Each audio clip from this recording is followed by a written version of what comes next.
So, while I was doing my morning chores in the kitchen, I woke up inside an egg. No, not a metaphorical egg, an actual egg.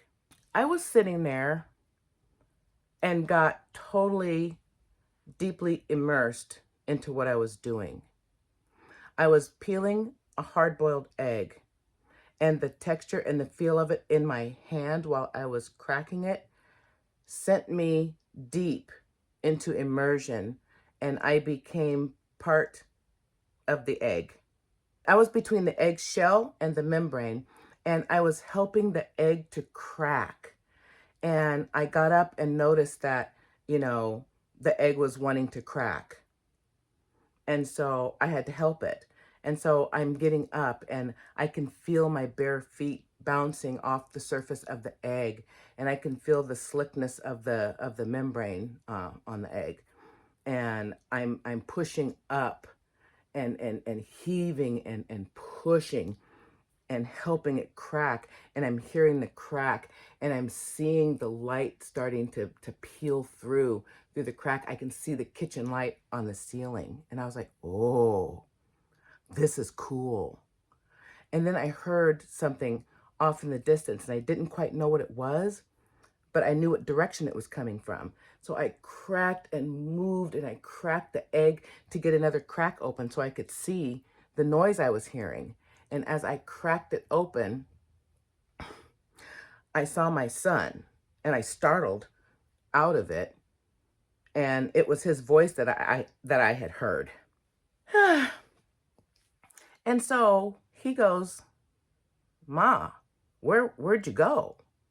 And I said, "Oh, I can't tell you where I went." I said, "You wouldn't believe me." And he said, "Well, try me, where did you go?" And so I told him that I was inside the egg, between the egg and the shell, trying to help it crack, and that I saw him through the cracks. And that's where the story begins. So throughout the rest of the day, I kept asking myself questions and, you know, and answering myself, because that's a thing.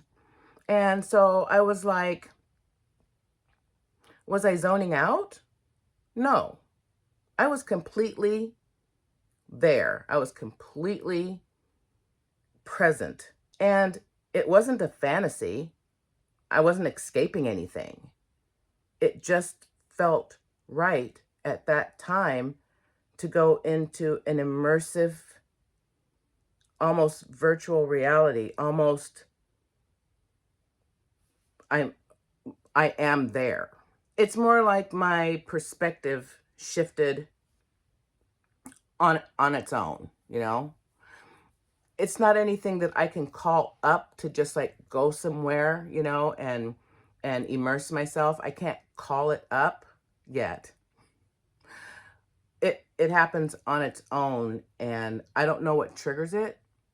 I don't know what makes me decide, what to go deep on or think about or visualize. I haven't figured that part out yet. I prefer living in my head because for me, the outside world is just really loud. Everything, colors, sounds, textures, people, issues, lights, my clothing. If my clothing is bothering me, everything else on the sensory scale is amplified times 10. Versus my internal world, which provides me, the structure and the pattern seeking that I need. And it provides me regulation and calm, that I need. And sometimes I like to go in there and, play around a little bit, because for me, when I go in there and I'm playing around, or thinking about fantastical things, or thinking about animals, for the novel that I'm working on, it's quite exciting. And then, once I get startled out of it, or, come out of it on my own, I feel refreshed and invigorated. I don't feel tired or zapped of my energy. It's not like that at all. I feel uplifted. So I guess, in other words, I don't just look at things. I go into systems.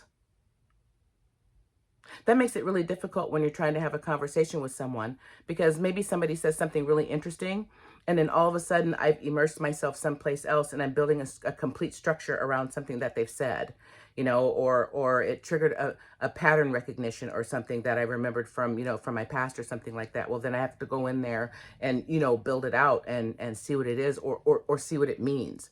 I have to build out a structure to help me understand, what the conversation's about. And so I don't just look at things. I have to look at the system. It doesn't matter what it is. For example, I always have something in my hand, so I, stop biting. But for example, when I crochet, right now I'm doing single crochet stitches, basic single crochets. But to me, it's not just a single crochet. Sometimes I'm concentrating so much on what the shape of the thing is going to look like that I can get down in the fibers, like I'm walking around through the fibers and pushing the fibers out of the way so I can let the crochet hook through, or let the little piece of yarn come through, or something like that. And oh, wow, I just lost my train of thought because I'm pattern seeking, and this whole moment right now, the whole thing, my notes and everything feels like deja vu. Whoa. Okay, sorry about that, guys. I got a little creeped out there for a second, but I'm back. I'm fine. But anyway, when I'm crocheting something like this, it's not just crochet for me, and it's not just stitches for me. I'm getting down in those stitches, and I can see the landscape of it, and I can feel the texture of it, and I can get down in the stitches and move stitches out of the way so, my crochet hook can get through. And which is why I miscount a lot of stitches, because I don't know where I go or when. Because sometimes if I'm crocheting, I'm just crocheting along, not realizing that I've jumped into the landscape of whatever it is I'm making. I don't realize it. And then when I jump out, I'm like, oh, okay. And then I just keep it pushing.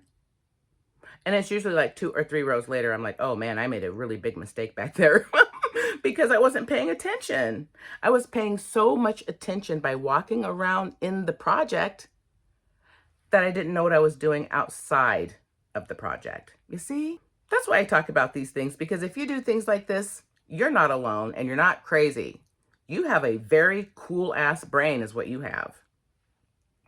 And so once I realized that I was autistic and that I was pattern seeking, and I seek to build structures, internal structures, external structures that I hear, I have to internalize it, and then I have to immerse myself into what the structure looks like. And so it does it on its own by default, right? For example, one time, years and years and years ago, I worked for a government system, and I was responsible for a $6.5 million budget, and not responsible for making it, but I was responsible for putting it together, making sure everybody had their parts done, making sure everything, fit together, making sure there were no missing pieces or parts, stuff like that. Well, one day I went over to the accountant and I said, and I'm just going to make up a page number because obviously I don't remember. I'm going to say something like page 745. And I said, on page 745, about 2/3 of the way down, there's a formula down there that's throwing numbers off. And I said, I can't explain it. I don't know exactly where it is, but I know it's throwing off the numbers. And I said, and I think it's because we're building a new rec center, and I think some numbers somewhere got transposed. So first off, I got into a lot of trouble about that because it wasn't my job to do that. And that job completely just disengaged myself from myself. That job is what ripped apart my creativity from my imagination. And, that was over 40 years ago. You know what I mean? And so my creativity and my imagination have been living apart for a really long time. But anyway, they wanted me to prove how I knew where the mistake was because I was holding up the budget, and they were getting really pissed about it. And I said, I can't explain it. And so I actually got written up for causing problems and for, delaying the budget and all of these other things. Well, when they went to go turn the budget in, the one of the directors of their departments noticed that their budget was missing over a quarter of the budget. From page 745, some links had broken and dropped. I never got an apology. They never took my write-up out of the folder. It was never mentioned again, but I never forgot it, ever. Another thing that has been tugging at my brain is Northern Exposure. I've always wanted to watch that show. And, I try not to be all, ooh, and mystical and witchy, and stuff like that. But I always wanted to see that, that show. And I couldn't because I was in college during those years. And so I didn't watch any TV. And when I wasn't in college, I belonged to a few board of directors. And, plus I was working and raising my kid, and I didn't have time for TV. And so probably last year, I wanted to watch Northern Exposure. You guys, I had to stop watching it. I knew all of the characters. I knew the music. I knew the premise. I knew I knew everything about everything. I knew the episodes. I'm like, what the heck? What's happening? By the time I went through, just spot checking season 1, I was so creeped out I stopped watching it because I've never seen that show. And I need an explanation for that. Because right now, the only explanation that I can dig up is that I've heard it playing in the background at like doctor's offices, or maybe it was in the student lounge, or, maybe I heard it on, like in the break room at work. I don't know. But it's creepy. But it's a pattern recognition thing, right? And the other thing that I notice is I've always had a problem with math. And it's because in my brain, when I go to do math, if I don't count on my fingers and toes, it doesn't make sense, because to me, math has to be either tangible, something that I can touch, or it doesn't make sense. Or if I have to think about it in my brain, the math mirrors itself. And so if my brain is supposed to be thinking in plus numbers, it automatically defaults and thinks into the mirror image of the negative numbers. And then I get all mixed up, because then I forget, okay, was I doing 10 times 10, or was I doing 10 divided by 10? Was I doing 3 times 7, or was I doing 7 plus 4? I can't explain it. All I know is my brain goes inside systems, wants to decipher it the way that it thinks it should be deciphered. It wants to place it in a pattern, and then it wants to structure it, and then it wants to build it. That's all I know. So my question to you is, what if daydreaming isn't a distraction? What if it's processing? What if it's modeling? Or like for me, what if it's just wonder?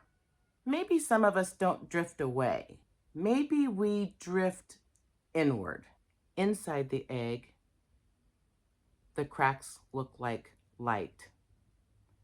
Outside of the egg looks like just peeling an egg. Perspective changes everything. Sometimes it feels like I've spent my whole life under shells, but I'm okay with that. Now, back to my son. So he says, so you saw me through the crack of the egg? And I said, yes. And he said, did I look like a giant? And I said, yes. And he said, I see you. Cool. And then he just kept it pushing. And probably for the first time, probably ever in my autistic structure, I felt seen, and I could see it. So since learning how my brain works, I've stopped apologizing for where it goes. And I just let it take me on these wonderful, beautiful, captivating places. And I enjoy myself while I'm there. And then I come back, and then I enjoy myself here. Maybe we just, I don't know, cross dimensions inside ordinary moments. And, maybe that's not strange. Maybe it's just how some brains understand the world. Anyway, that's where I was this morning. Inside an egg.